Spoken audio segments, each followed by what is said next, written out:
Suppose the rabbit population on a farm is modeled by the function r of t equals 2200t divided by the quantity t plus 1, where t equals 0 is the time in months since the beginning of the year. What happens to the rabbit population in the long run? To determine the rabbit population in the long run, we need to determine the right-hand behavior, which means we need to determine what's happening to the function value r of t as t increases without bound and approaches positive infinity. There are several ways we can determine the right-hand behavior for the given rational function. Beginning with the given rational function,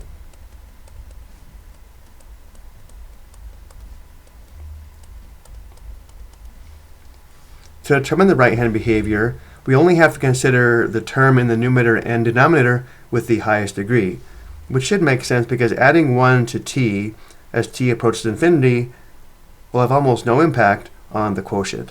So the right-hand behavior of r of t will be the same as the right-hand behavior of y equals 2200t divided by t.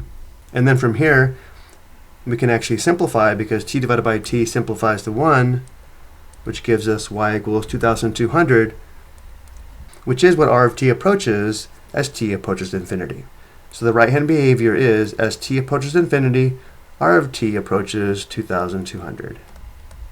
There's also another rule to determine the right-hand behavior that states when the degree of the numerator and denominator are the same, in this case as t approaches infinity, r of t will approach the ratio of the leading coefficients, which would be 2200 divided by 1, giving us the same value of 2200. Let's also verify the results graphically. Here I'm using Desmos to graph r of t in red. I've also graphed the horizontal line r of t equals 2200.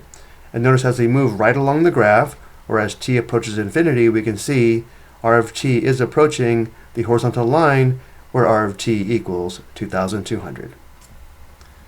So going back to our question, as time continues from the beginning of the year, the population will approach 2200 rabbits.